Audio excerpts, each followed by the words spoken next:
And I'm the moderator for today. If y'all aren't familiar with Trees Atlanta, our mission is to protect and improve Atlanta's urban forests by planting, conserving, and educating. And for some housekeeping items, I'd like to point out the Q&A button that Zoom's webinar features. So if you head to the bottom right hand of your screen, there's a button that says Q&A. And I know you guys have already submitted questions beforehand, but if any questions come up in your head as the presentation continues, please feel free to submit any questions in that box, and then we'll get them live. And at the end of our panel discussion, we'll add on those questions as well. And the chat feature is open to submitting questions as well. And at the end of this event, you will get an email from us with the link to the survey. And we would just love for you guys to take a minute and just like answer our questions about how we can serve you better. We would just love to tailor these to the best that we can. And of course, for more events like these in the future, please sign up for our newsletter to get more information about them and follow us on our socials as well. And in conjunction with this event, we are going to promote our native plant sale. And we have 2 times and 2 different locations. On Saturday, April 2nd, it's at the Carter Center. And on Saturday, April 9th, it's at Trees Atlanta Candida Center. And you can go to this link to find out more information about them, or you can just go on Google and search up Trees Atlanta calendar of events, and they'll be listed under April. So please check that out and come out and support us. And now to get on with the presentation, I'd love to introduce our very own Taryn Heidel and Dave Simpson. Thank you. And on to you guys. Welcome, everybody. Hello. So we've got a little presentation that we wanted to start off with. A lot of you guys probably know a good bit about native plants. Maybe some of you are just getting started with native plants.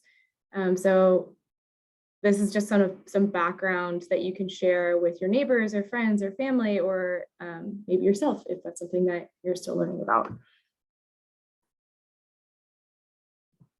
So a big thing that we're focusing on with native plants is not just the native plants that are in your yard, but it's how it affects our ecosystem as a whole and our forest in the city of Atlanta.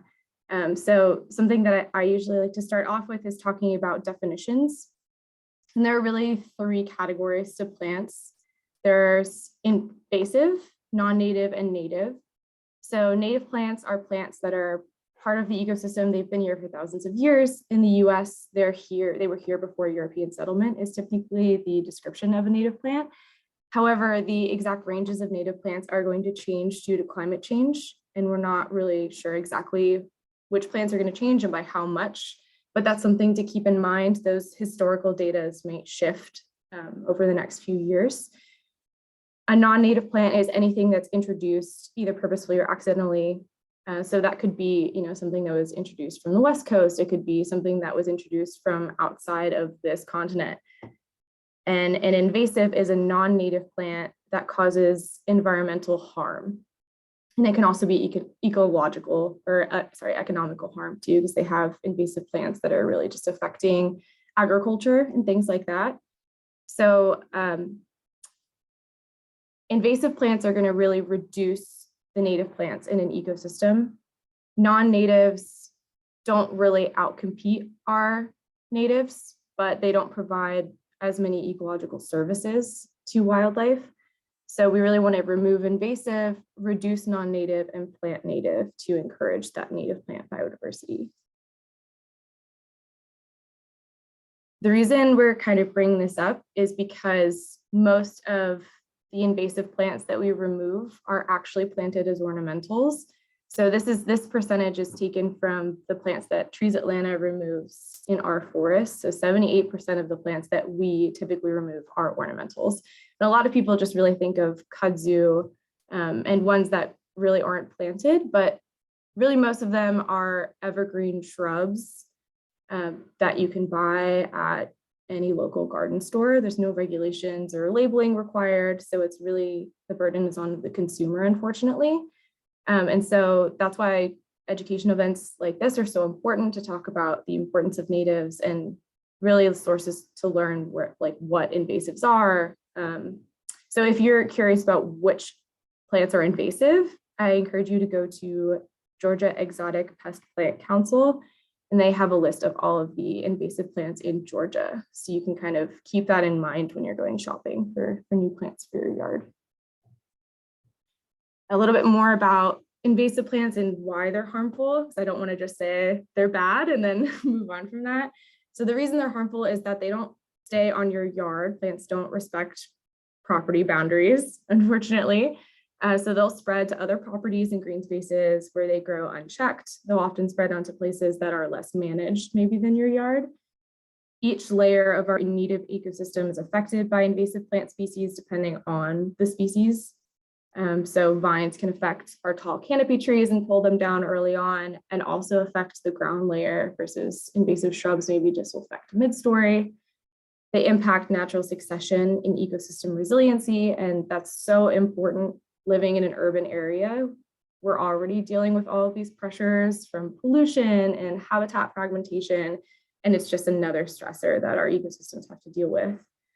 And therefore, because it's affecting this, it's affecting native plant biodiversity by outcompeting those native plants that maybe don't grow as fast or as aggressively because they have other factors that are affecting their growth, like wildlife eating them, which we'll go into in a little bit more about how that's a benefit, not a negative. These are just some examples. So this is an example of kudzu, which I'm sure many people are familiar with, but kudzu will grow on the ground and then into the trees. And then Chinese privet, which is an invasive shrub, creates this really dense understory where things aren't getting sunlight below them. So it prevents native tree saplings from growing and creating new canopy in the future, and really reduces the biodiversity from that point below. And then here's an example of monkey grass, which I think that's not as commonly known as an invasive, kind of creating a really, really thick, dense ground cover that would really outcompete our really sensitive natives. Just a little bit more now to shift gears and talk more about why we love natives. So native plants really give a sense of place. And this is something that I think we don't really talk about as much. We usually talk about the ecological benefits, but this quote by Lady Bird Johnson, "Wherever I go in America, I like it when the land speaks its own language in its own regional accent," I think is really beautiful, because it makes home feel like home, instead of you going anywhere in the US and it looking the exact same, where you have mowed grasses and crepe myrtles. So it really like gives a little bit of difference to different locations, and they help us feel connected with our land and the people that came before us. Those plants were traditionally used for much more than aesthetics, right? They were used for food, medicine, and goods, and you can learn a lot about the history of a culture and a place from those native plants. So these are just 3 examples of different areas in Georgia that are really different looking because of the different plants that are growing there. So in the Blue Ridge around the Appalachian Trail, you're going to see a lot of great rhododendron and mountain laurels, those evergreen shrubs that kind of like coat the streams. In the Piedmont forest here, in the wintertime, you're going to see a lot of American beeches and southern sugar maples, creating that coppery feeling where they're holding onto the leaves in the forest. And then in South Georgia, we've got our live oaks and Spanish moss. So all really different plants that grow in different areas, creating really different looking habitats. The ecological value of plants, I think, is probably something that people are a little bit more familiar with.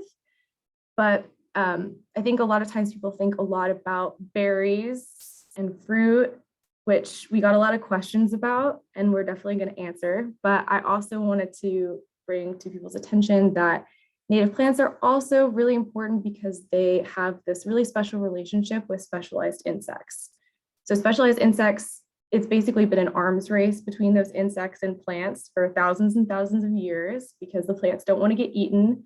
So these specialized insects have really only been able to eat one species or maybe a couple species, maybe a genus of plant species. Most of those specialized insects are our caterpillars and butterflies, and they make up 5,000 of the specialized insect species, which is the largest group. There are other ones as well, but that's the biggest grouping. And our birds, especially baby birds, really rely on caterpillars because like they're the perfect little baby food. They're really soft and have a lot of nutrients. So it's more of like early bird gets the caterpillar, not the worm, I guess. But there's been a lot of studies that show that we're losing a lot of bird populations, or they're starting to decline because we don't have enough native plants in our ecosystems to support those native insects. A study done by Doug Talamy was showing that Carolina chickadees require landscapes of 70% plus native plants to keep their population steady, which I don't know many private properties that have 70% native plants. That is a large number of native plants. So we've got quite a bit of work to do, I think, to make sure that we're allowing these populations to thrive. And I like to kind of think of it as non-native plants creating a food desert for insects and birds. Before we go to the next slide, a lot of the questions that were presented to us ahead of the presentation had to do with wildlife and kind of, planting native plants for wildlife benefit. And so just wanted to recommend this book, Forest Plants of the Southeast and Their Wildlife Uses. This is an excellent resource for considering what plants to plant where. So just wanted to highlight that real quickly. So this is just an example of insect specialization. So there are a lot of plants that produce chemical compounds that become really toxic to most other insects, except for the one that has evolved to be able to handle it. So tannins in oaks is a great example of it. Only certain species can handle the tannins. But I love this example because it's, a lot of people know about the monarch butterfly and milkweed, and it's really fun and kind of like a really metal example of it. So milkweed, for those who don't know, it's called milkweed because when you bruise the leaf, it creates this like milky latex that comes out. And that is its defense mechanism to prevent it from being eaten. So when other caterpillars and insects try to eat the leaf, their mouth gets glued shut and they like suffocate or die from starvation, it's really intense. But monarch butterfly caterpillars have learned this adaptation where they trim the vein underneath the leaf and allow the latex to kind of leach out, and then they'll eat the leaf that doesn't have the latex in it. So here's the caterpillar biting the leaf at the underside, or the vein at the underside of the leaf. This is the milky latex leaching out, and it's eating kind of within that ring. And then this is another insect that tried to eat the milkweed and is completely covered with that latex. So that's a really cool example. And then also because of the monarchs eating this plant, they also develop this toxicity to predators as well. So it's this really cool symbiotic relationship that goes through the entire life stage of both the plant and the butterfly. Just some other things too, in case those wildlife benefits weren't enough. Here's some things to kind of like not scare you, but get the ball rolling, I guess. So some conservation studies. So there's large amounts of native plant species that have really decreased in populations, especially in urban areas. So we're seeing that in New York, a loss of 53% of native species in a highly urbanized area versus only a loss of 3.5% in a rural area. And then there's also studies showing insect biomass decreasing largely because of landscaping choices and climate change as major factors. And then there's also ornithology, like bird studies showing that a lot of bird populations have really decreased because of the lack of native plants in the landscape. So we're seeing all of these things telling us that we need to plant more native plants, but we're kind of working up against this large landscaping industry that's kind of told us to plant other things for a really long time. All that to say, I think it's important to avoid demonizing invasive plants. They're not the enemy. We brought them here. So I think it's easy to anthropomorphize them or view them as evil, but try not to do that. We're trying to overcome all of these larger symptoms like European style landscaping, or you got the mowed grass and the meatball shrubs, and ecological disturbance. Our country has really undervalued native plants for centuries, which we don't really see in a lot of other areas around the world, where they kind of embrace a lot of really charismatic native plant species. And there's a really big lack of funding that we're starting to see a turnaround in for restoration. So yeah, I'd like to say, everything is native to somewhere. And so really, the reason why these plants have become invasive in our forest communities is because of choices that we have made as humans, not because the plant is inherently bad. And in fact, many of our Georgia natives or Southeastern natives are invasive in other parts of the world. And so it's really the context in which you're working. well said. So what can you do? So on the next two slides, we have some photos of native plants that we're going to be having at our native plant sale, which are beautiful. But what you can do is, if you have a yard, you can plant natives in your yard. You can also remove invasive plants from your yard and green spaces to conserve native plants. And if you don't have a yard, spread the word. Teach your friends, family, and neighbors about the importance of planting native, why we should avoid planting non-natives and invasives.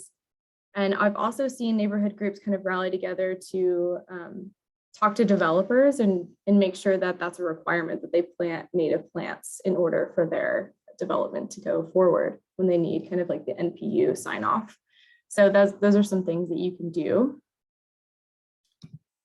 And some other sources for native plants. So like it was mentioned earlier, we've got Trees Atlanta's native plant sale coming up Saturday, April 2nd at the Carter Center and Saturday, April 9th at Trees Atlanta's Candida Center. But there are also other native plant sales around Atlanta. So if you miss those, don't freak out. There's a few others. Chattahoochee Nature Center does one annually, and so does Georgia Audubon. And then for non-plant sales, if you want to go to nurseries directly, Georgia Native Plant Society's website is packed full of wholesale and retail sources for native plants. So take a look at that. And do you want to talk about the UGA Trial Gardens? Yeah, UGA Trial Gardens in Athens. They're one of the nurseries that we have sourced plants from in the past.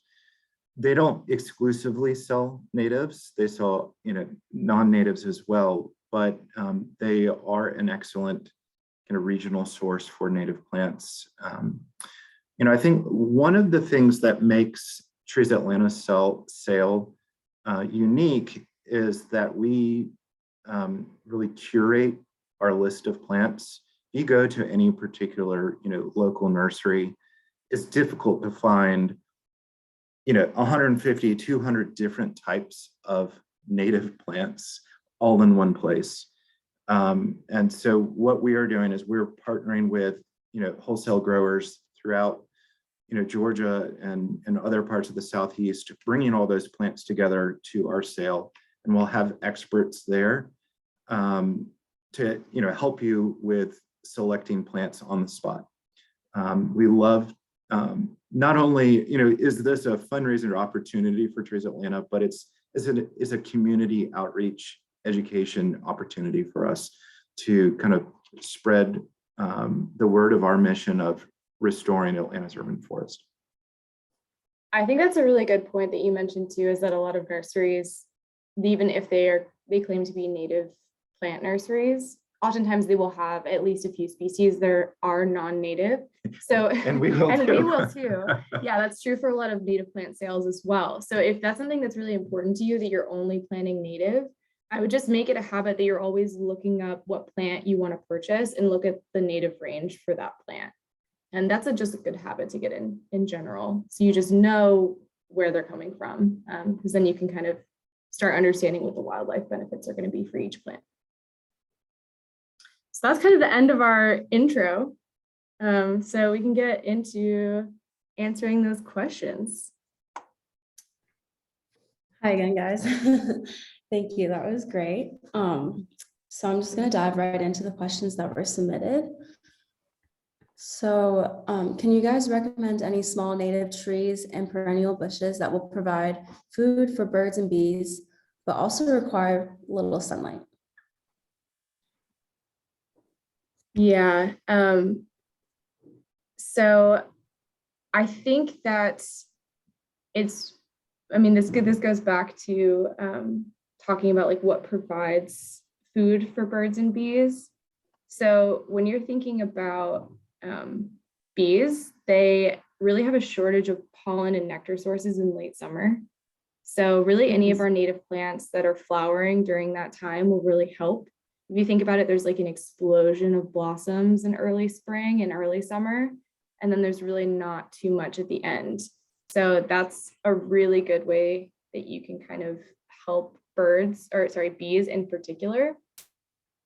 For birds, planting fruiting shrubs, I think, is good. But also remember that whenever you're planting a native shrub, you also are planting food for birds inherently because you're supporting the native insect populations. And trees as well. Yes, trees as well. So Okay. So, specifically some plants that, might do well. I think the question was in kind of a low sunlight areas.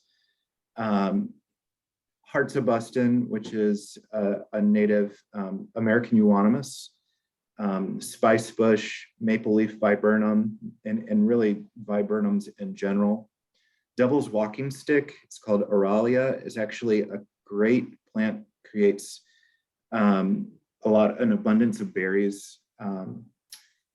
It's prickly, so it's not necessarily a cuddly garden plant, but it is a great plant for wildlife.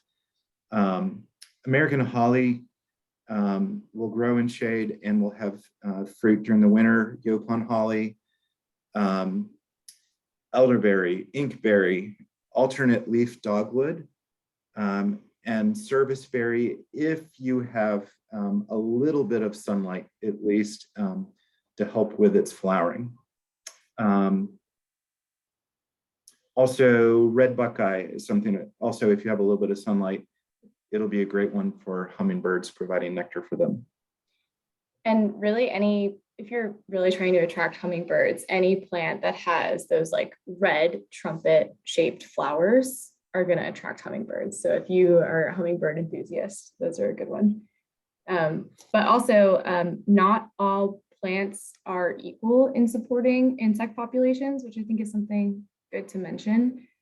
So we brought up serviceberry, even though that needs a little bit more sun, because that's one of the best understory trees that you can plant for specialized insects. So it supports like hundreds of different species of specialized insects versus some plants will only support 1 or 2 species. The best thing that you can plant is an oak tree, which is not an understory tree or shrub, but that supports over 500 species of specialized insects, which is crazy. All right, thank you. And specifically, are beautyberry plants a good food source for birds? Oh, yes. Yeah, beautyberry is a great, birds will eat it up. It will not last long. But beautyberry, I think one of the things we want to get out there is that it's important to provide, if you're trying to provide food and benefit for wildlife, don't just focus on one season, provide it throughout the year. And beautyberry is really kind of a late summer, early fall when it has its berries. So it's a very small window. especially since birds are going to eat it up so quickly. So, provide a variety through not only a species, but also throughout the year. Perfect, thank you. So kind of turning gears here, what native plants would you recommend for a shaded or partially shaded area in like an island under like large trees, maybe like oak or magnolia trees? Yeah, so we were talking about this earlier. It depends on like how many branches or how low the branches are hanging for this. I'm assuming it's a southern magnolia, which is it produces like really dense shade because it's a evergreen with really large leaves. If it's really dense, it's probably not much is going to grow under that southern magnolia unless you limb it up and allow some sunlight to come through.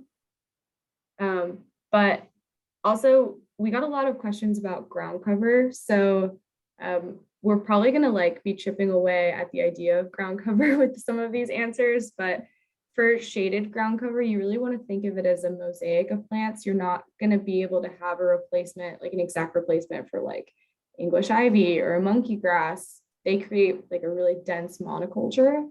And what you're going to see in our native forest is this mosaic where you have patches of bare ground. They're not necessarily going to cover the entire area. That's more of kind of like a full sun thing. But those patches of bare ground are great for ground dwelling bees and other insects like that. But we really want to increase the biodiversity. So that mosaic of plants will allow for a lot of different things, different seasons of flowering, different interests at different seasons. So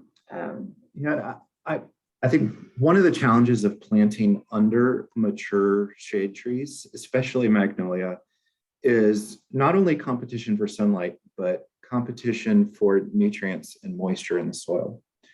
Magnolia, especially because it has, a large amount of surface roots, there's really very little space for things to grow. And a side note, trying to plant under mature trees has its own challenge in that you really don't want to be planting too close to the tree because you can be damaging the roots of the tree if you're planting really close to it and it's a large tree. If you're planting, if you imagine, mature trees, the roots can stretch out 2 to 3 times the distance of the branches. So the closer in you are to the tree, the more root volume you're going to have. But that said, small things that won't disturb a whole lot of roots, things like ferns, green and gold, partridge berry, columbine, woodland phlox, and river oats, which is a great native grass. These and many other kind of woodland shade perennials. Things like mayapple, Indian pink, cranefly orchid, doll's eyes. These are ones in bloodroot we're hoping that we'll get to have at the sale. We haven't confirmed it yet. But those especially are really important to have a good amount of consistent moisture in the soil, not wet, but you don't want it to dry out. And if you're underneath a tree, it may require supplemental watering. Really of those, the river oats probably is the one that would do the best without needing supplemental watering. It can handle a little bit of dry periods and grows in the shade. We focus mostly on ground cover, but you could also plant some shrubs too, as long as you don't want to dig where you're hitting roots and try to avoid them. And planting small container shrubs when you're planting shrubs is also a good idea to reduce disturbance. But a lot of the shrubs that we mentioned kind of for the first question, those shady shrubs would also do well, especially if you have, a little side light coming through, or if you're limbing up those magnolias and creating that diversity of habitat is really great, instead of just having a tree and ground cover, having the different layers. That's awesome. So how about ground cover where there's like an abundance of sunlight, like especially in the afternoon? Yeah, this is one where we really want to, like Shift. Taryn said, think of your ground cover as a mosaic, especially in full sun. You are going, if you're trying to create kind of a uniform ground cover, it's going to require lots and lots of maintenance to maintain that, to keep that uniform aesthetic. Now, if you think of it as a mosaic and you have a variety of species, you don't have to worry quite as much about some of the weeds that are growing in there, because that's what nature wants to do anyways. And so we really want to encourage you to consider a meadow type planting for sunny spots. That said, we do have some other species that might lend themselves to kind of wanting to create kind of more of a mat-like growth. Do you want to take that? Well, just to add to that too, like if you think about it, our native ecosystems are really sun dependent. So it constantly wants to change into a forest. So you might be pulling out some tree seedlings too, if you have them kind of going in through there and you're not mowing constantly. But also the way that these native plants are kind of preventing competition from other plants is they're always trying to grow taller. So that's why it's going to require so much maintenance when you have those low growing native plants, because the plants that would succeed after them are going to be taller. So I don't know, it just happened in my voice.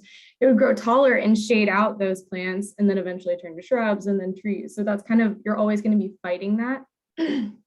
And traditionally we would have those different ecosystems because of fire or a canopy falling down or kind of opening up those sunny spots, which you would have to be that disturbance. So just know that it's definitely, you are the one who creates those little micro ecosystems. But yeah, so we want to recommend, some of the ones that we will have at the sale that I think would kind of lend themselves to a ground cover type planting would be the wild strawberry, blue-eyed grass. I think we're actually going to have two different varieties, one with blue flowers, one with purple flowers.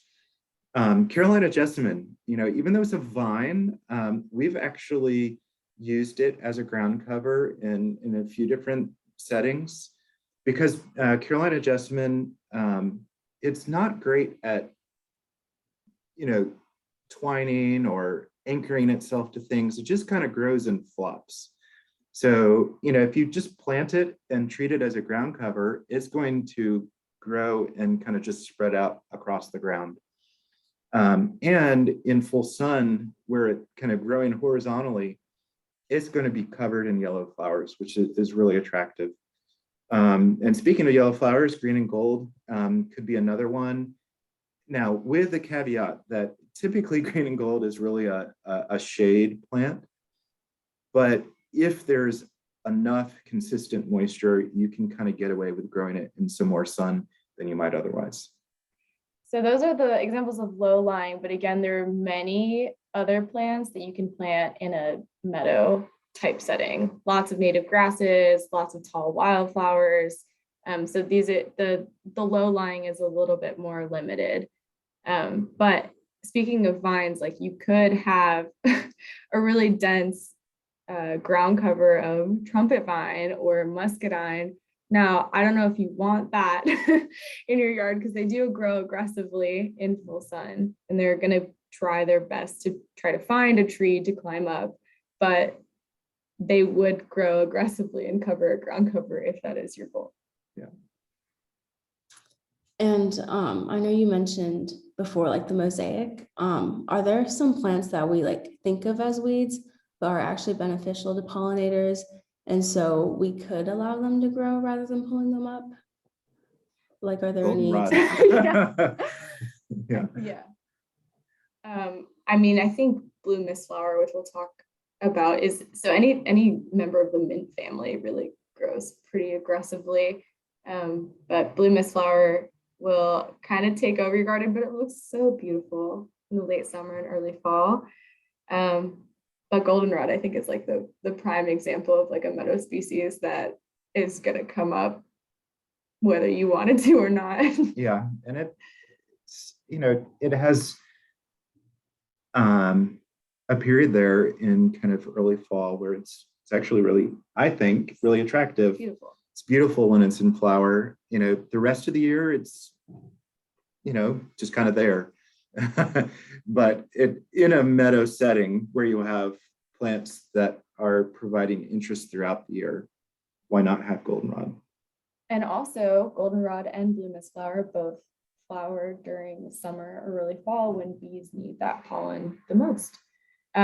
Also, if you want to make goldenrod look even more beautiful than it does when it's blooming, you could try planting Georgia aster with goldenrod. So you have those purple blooms and the yellow blooms, and they bloom at the same time generally. I Great, think thank you. any of the asters are good companions for it. Yeah. Awesome. And some more about ground cover.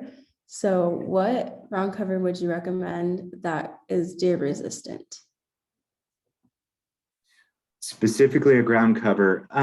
You know, I would encourage you to consider river oats and consider ferns.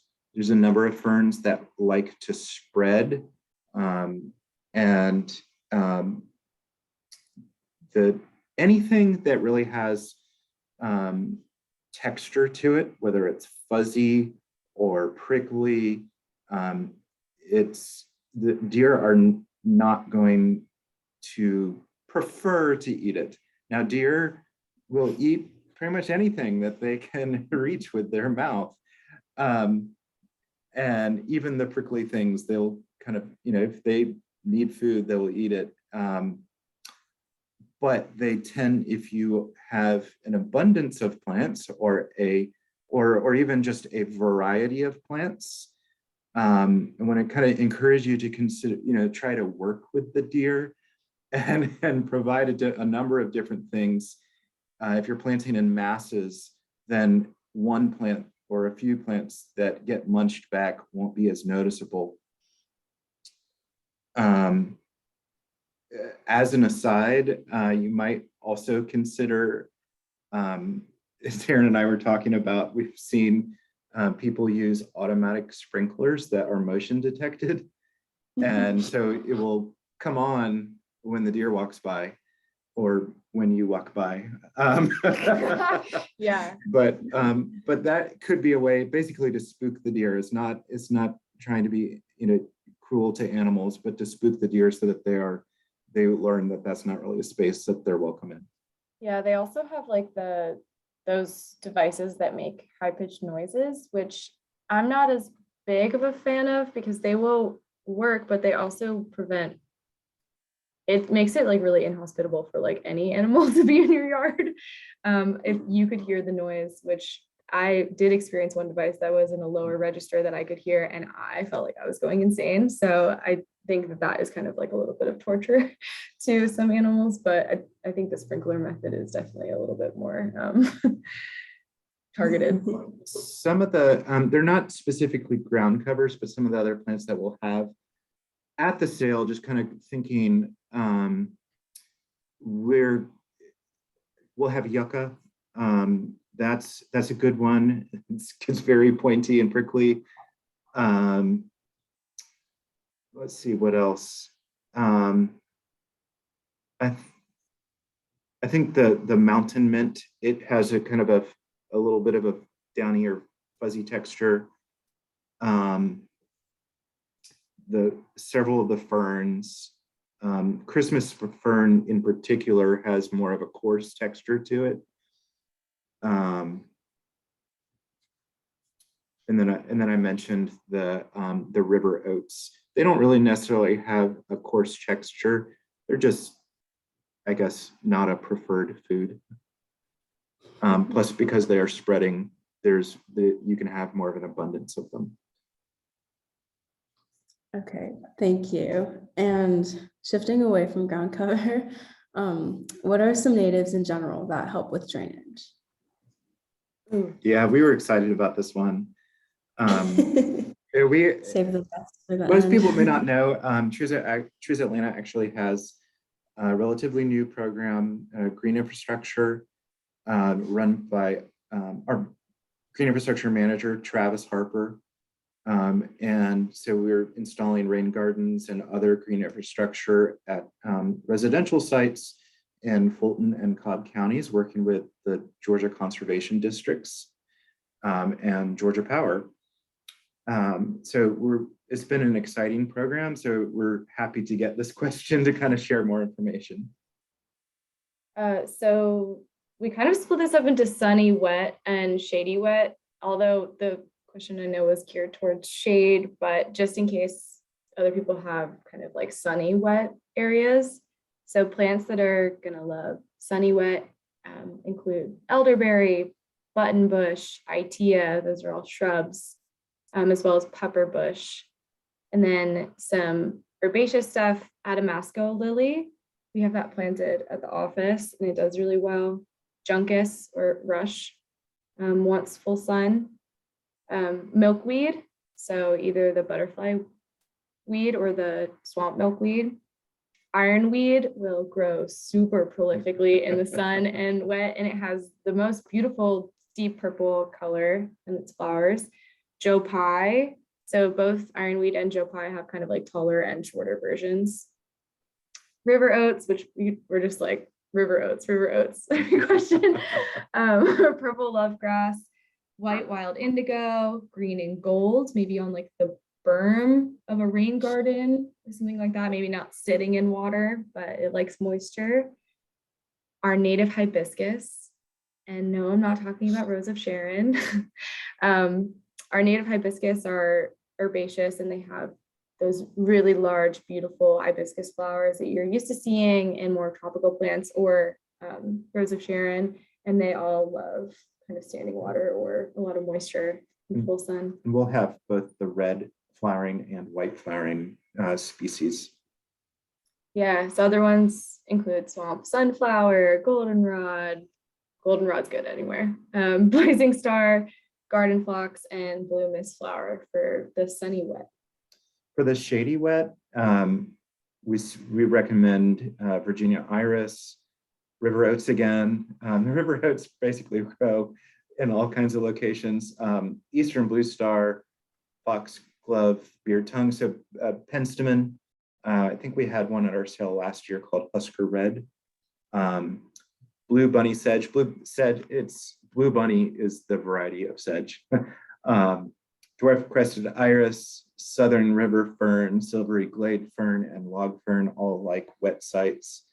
Cardinal flower and bushy aster. Perfect. And for those who don't really have like a full yard or enough space for planting, what are some great plants for like potted plants that are like, if there's like low sunlight in like a concrete porch area? What would you recommend? Yeah.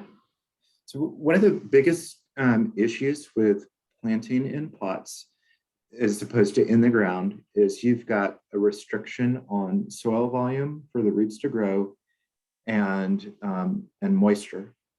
So and because the plant stays in the pot, once it uses the nutrients, you're either going to have to repot it in new soil or be fertilizing the plant over time. And we recommend using organic fertilizers, slow release, especially slow release, using things like compost or even pelletized kind of organic fertilizers are good. Don't want to recommend using native soil. Don't go out in your backyard and just dig up the clay and use that to pot your plants, because it's really important to have good drainage for most plants in containers. So you use a high quality potting mix. I don't recommend getting one that has all the kind of like fertilizers mixed in. Just get kind of a standard pot, high quality potting mix, and then fertilize as needed. You want to talk about some specific plants, or you want me to do it? No, Okay. sure, I'd love to. So we're particularly thinking about low sunlight for this question. So blue mist flower, another heavy hitter in this talk today. Sedges, Indian pink, which will be at the sale, potentially, hopefully. River oats, surprise, surprise, everyone. Solomon seal, hairy alum root, foam flower, which looks very similar to hairy alum root, and cinnamon fern. So you can kind of do like a collage of some of those. I will say blue mist flower is taller, so it should be in the center, but it can be a little bit of a bully. So you need to snip it back a little bit sometimes, or it'll take over your whole pot, which you could have a whole pot of it if you wanted to. Some shrubs that we're thinking about, unless you have a massive pot, you probably want to keep it to smaller shrubs. But inkberry, which we'll have at the sale, and our native azaleas might do well, which will have plenty of native azaleas. Native azaleas for days. Can you think of any other shrubs that might do well? I think you could grow some viburnums in a pot in a shaded area.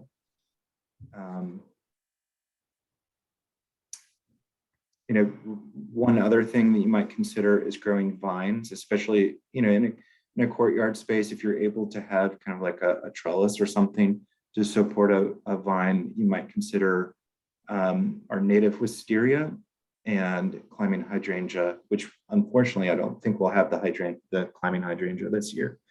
But those are good ones for shaded container gardens. Please make sure it's the native wisteria. I'm so tired of cutting down Chinese wisteria in our forests. Wisteria frutescens. That's the one you want. That's the one you want.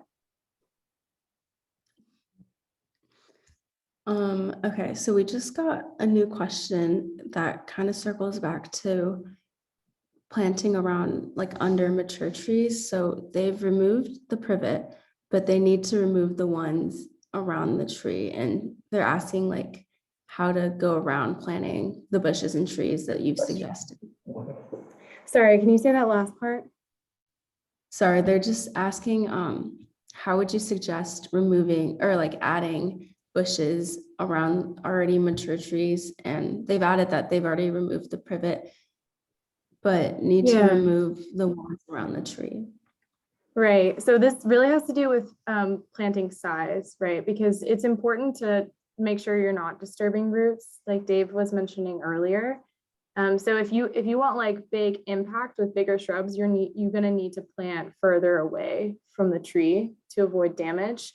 But from some of these sources, you're gonna be able to find even 1 gallon shrubs sometimes. And that's really easy to kind of just pop in. Sometimes you can just do like 1 or 2 shovels to create a hole for those 1 gallons. But 3 gallons is really common. And we'll have a lot of 3 gallon kind of shrub plant material at our sale. And those ones, as long as when you're digging a hole, you're avoiding large roots. Trees will usually be able to bounce back if you're severing small root systems, but you don't want to damage those really large root systems. So if you happen to come across some roots, just be delicate when you're digging and just shift over to a new location. But you'll also be able to find some bare root shrubs too, which are even smaller than those 1 gallons. Bare roots are grown in a field and then just kind of plucked out when they're ready. So that can be actually beneficial to their root structure because they're not growing in a pot in a circle. But those will have really tiny root systems. So if you're willing to wait for the impact, the smaller you can plant, the better it's going to be for the tree.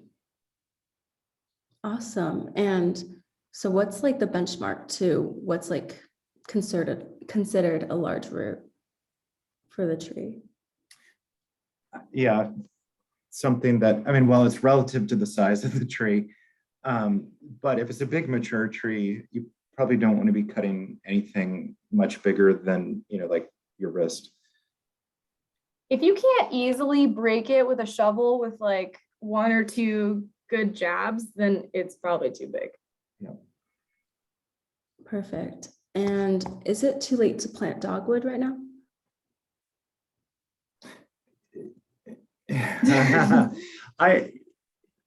Dogwood are just starting to flower right now. You know, it's best to plant it when it's dormant.